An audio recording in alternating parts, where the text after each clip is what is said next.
वो सुबह जल्दी आकर पानी भर दिया करते, तब मैं उसका भीगा हुआ बदन निहारता रहता। मन ही मन सोचता था कि ये गलत है, लेकिन खुद को रोक नहीं पाता था। ज्यादा से ज्यादा मजहबी किताबें पढ़ने लगता था ताकि मेरे मन में ऐसे ख्याल ना आए, लेकिन मेरे लिए उसको भुलाना मुश्किल होता जा रहा था। फिर मैंने उसके सपनों को ही सीढ़ी बनाना शुरू कर दिया। रजिया जी, ये लो। ये किस लिए? मिठाई है, पहले खा लो फिर काम करो। ये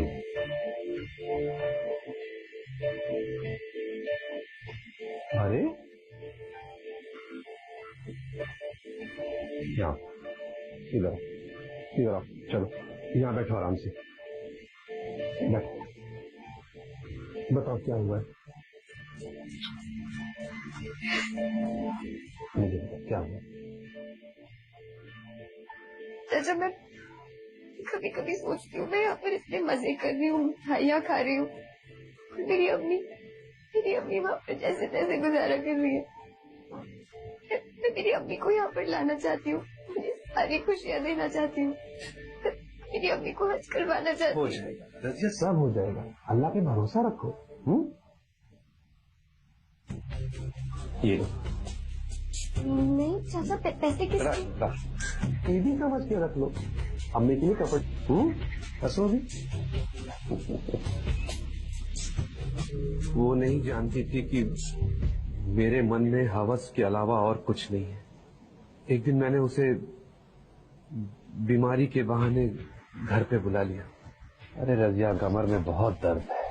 तो डॉक्टर को बुलाया आपने? मैं लेकर आऊं? अरे मैं जाके आया ना। क्या कहा उन्होंने? अरे डॉक्टर ने तो ये मरहम दिया है।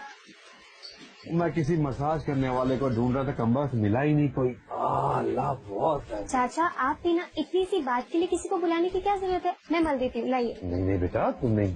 चाचा, मेरी अम्मी की पीठ में भी दर्द होता तो मैं ही मरहम लगाती थी, लाइए दीजिए। नहीं रजिया, नहीं। आप चुप करके लेट जाइए, मेरी अम्मी कहती है मेरे हाथों में ना जादू है, अभी ठीक हो जाएगा, लाइए। आइए आप लेट जाइए, आइए। ठीक है, तुम कैसे हो? संभाल आराम से। वो मेरी पीठ पे मरहम लगाती रही, मैंने उसके बदन की गर्माहट को महसूस किया। रजिया, एक बात कहूं, अगर इसी तरह काम करती रहोगी ना तो कुछ नहीं होगा। दरअसल तुम्हें कोई ऐसा चाहिए जो तुम्हारी अम्मी और तुमको दोनों को यहाँ अपने पास रख सके। हाँ ना, अम्मी भी यही कहती है कि जल्दी से शादी कर ले।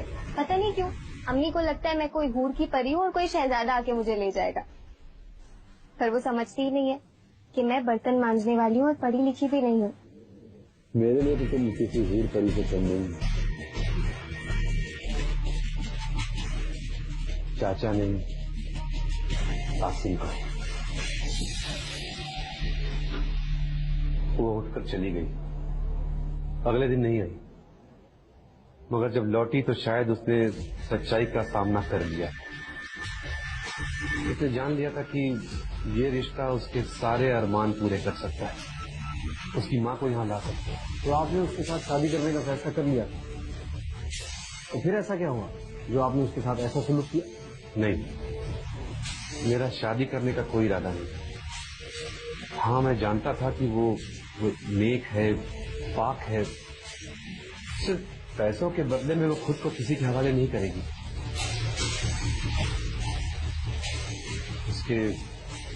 उसके जिस्म को पाने का यही तरीका था मेरे पास। मैंने तो उसे एक ख्वाब दिखाया था, लेकिन वो तो एक सच्चे आशिक की तरह मुझ पे जान छिड़कने लगी, मुझे अपना शौहर मानने लगी। धीरे धीरे मैंने हमारे बीच सारी दूरियां खत्म कर दी।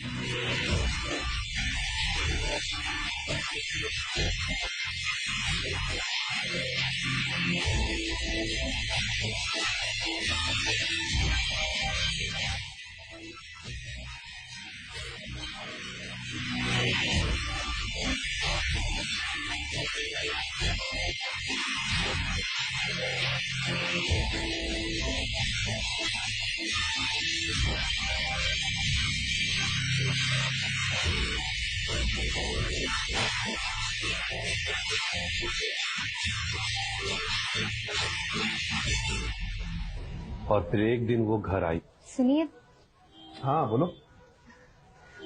वो मैं कह रही थी कि हमें ना जल्दी फैसला लेना होगा। किस चीज का? निकाह का। क्यों? वो क्या है ना, मुझे नहीं लगता अब लोगों से ज्यादा दिन ये बात छुप पाएगी। मतलब इस घर में कोई और भी आने वाला है। रजिया? जी, और पता है, मैंने तो सोच लिया कि अम्मी को भी नहीं बुला लूंगी। तो क्या है ना, आपने कितनी भी किताबें पढ़ी हो, पर बच्चे को संभालना तो नहीं आता होगा ना। अरे क्या बकवास कर रही हो? बकवास? ये क्या कह रहे हैं आप? आपने वादा किया है मुझसे, कसम खाई है। हाँ लेकिन क्या? लेकिन कहीं आपकी नीयत में खोट तो नहीं है ना? देखिए, ऐसा मत कीजिएगा, मेरी जिंदगी बर्बाद हो जाएगी। मैं कहीं की नहीं रहूंगी मेरी अम्मी। नहीं, देखिए आप मजाक कर रहे हैं ना? बहुत खुश है ना आप? और उस बच्चे को भी आप उतना ही प्यार देंगे ना जितना आप मुझसे। सुनिए ना, एक बार कह दीजिए ना। बहुत दूर हटो मुझसे। दिमाग खराब हो गया तुम्हारा? मौलवी हूँ मैं, लोग क्या कहेंगे? लोग? आज अचानक से लोग कहाँ से आ गए? और उस दिन आपको ये लोग क्यों नहीं याद है जब आपने अपनी हवस में मुझे इस्तेमाल किया था? मैं तुम्हें पैसे देता हूँ, तुम डॉक्टर के पास चली जाना। वाह जनाब मौलवी साहब, वाह। यहाँ तो आप बच जाएंगे, पर उस खुदा के घर में कैसे माफी मांगेंगे? खुदा और मजहब के बारे में मुझे समझाने की कोशिश मत करना। ठीक है, ठीक है, पर एक बात आप भी याद रखिएगा कि अभी के अभी बाहर जाके मैं सबको बता दूंगी ये बच्चा किसका है। जीते जी आपने मुझे दोजख में धकेला है ना, तो याद रखिएगा, इस दोजख में मैं अकेली नहीं जलूंगी, आपको साथ ले जाऊंगी।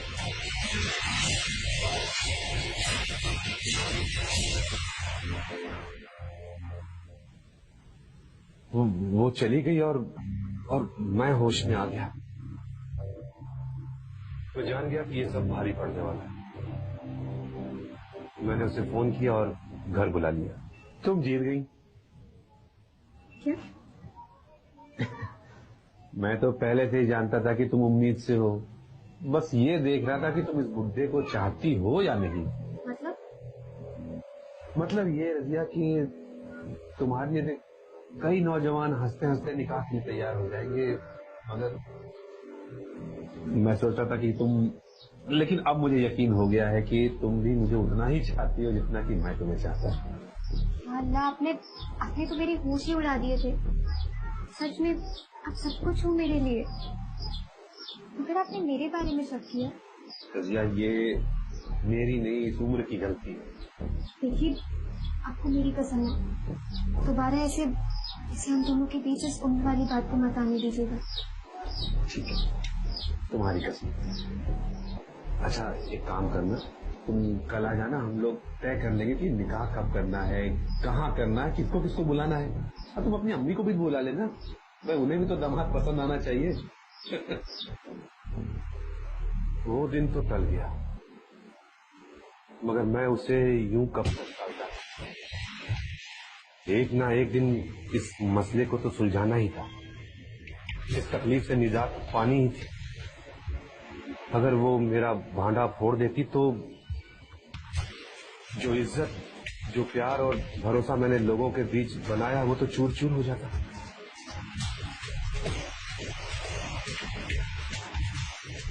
मैं सारी रात बैठकर सोचता रहा कि अब कोई रास्ता नहीं बचा। रजिया को रास्ते से हटाना ही पड़ेगा। अगले दिन वो आ गई, मगर उसके चेहरे पर ऐसी खुशी थी जैसे मानो उसे जन्नत मिल गई हो। अरे रजिया, वो मेरे चूल्हे पे चाय रखी कर देती ना।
लाश को उस हालत में ले जाना मुश्किल था। मैंने रात होने का इंतजार किया। मैं बाहर गया, वॉचमैन को भी आंख लग गई थी, तो मैंने सोचा यही सही मौका है।